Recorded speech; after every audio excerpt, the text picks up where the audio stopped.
Hello, this is Everest Hall. Today, I want to talk to you about architecture.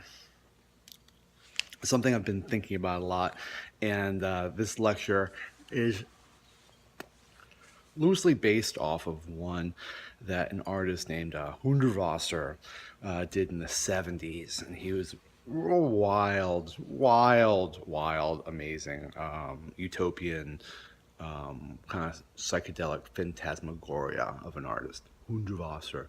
He would do these lectures naked and wearing clothes, just because it's not the 1960s. So I want you to imagine three levels of architecture.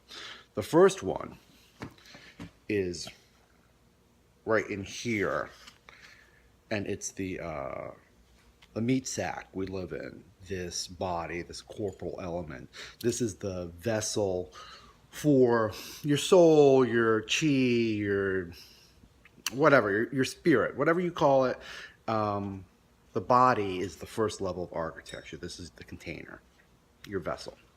What you eat, what you drink, what you think, what you say, especially, it all influences this vessel, which is its own crazy little ecosystem. You know, health works, blood and brain, everything kind of like moves around in this whole wonderful ecosystem. So, like an organic universe all unto itself as the container of your immortal soul.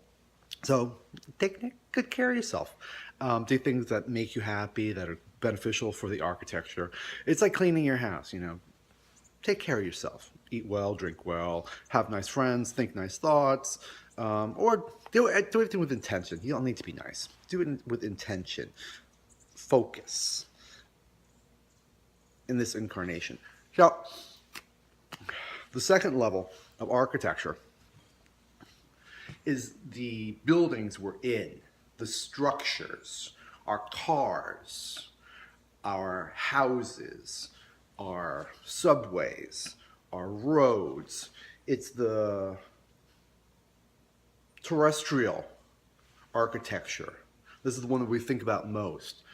This is the mechanics of living, what our human meat sacks need in order to get around, planes, all of these mechanics. This also includes the society and the social structures are part of this architectural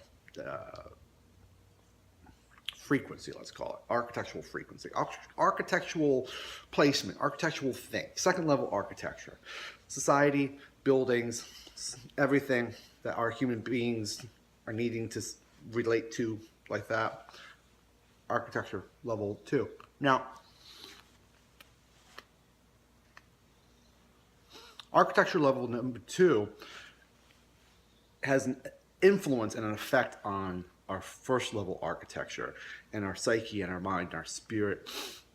If your house is sad and dark and cold and lonely, if you live in a sad, lonely place, if it's winter, it influences you. If the infrastructure of your city is falling apart, if your water is poisoned, of course it's going to be influencing you.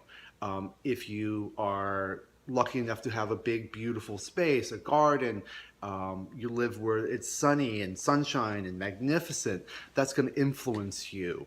The ancient Chinese feng shui idea of colors and elements and forces influencing us, that falls into place in the second level architecture.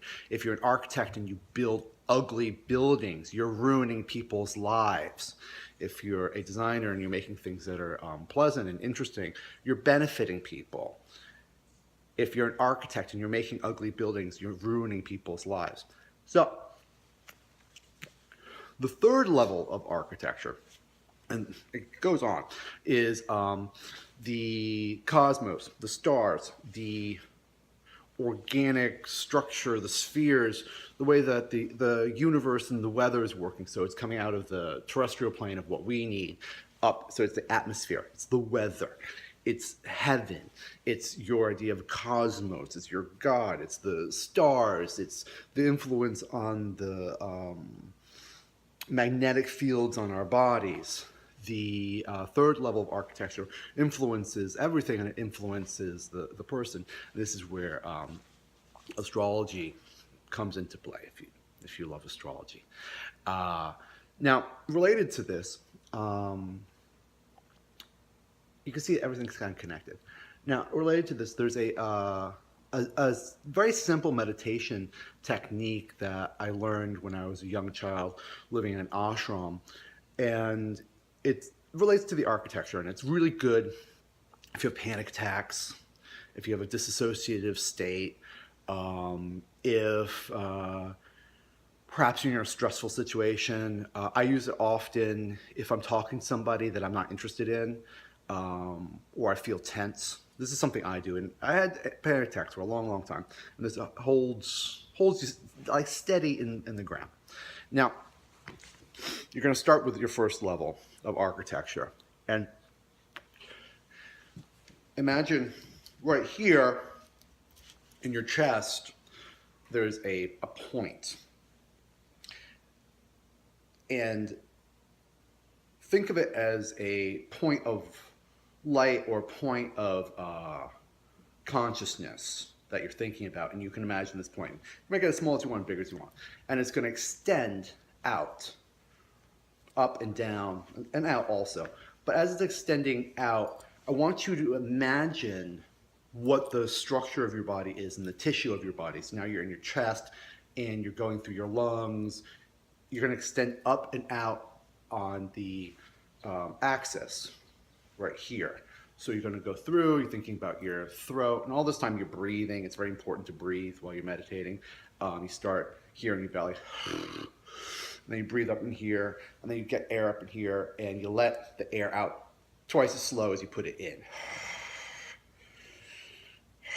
Like that, but in a meditative way, and not while you're smoking a cigar. But it's morning, and I love a cigar. So you're extending this point where you're thinking about your body, and it's a point of light, and it's going down and up and down and up, and it's going through, you can think about it going through chakras if you want, but you can just kind of think about it going up and down. It's kind of like a science fiction movie. You can imagine this like a science fiction movie, like maybe there's a little tiny probe, like a little ship that's going, and they're traveling through your body at different points, one up, one down.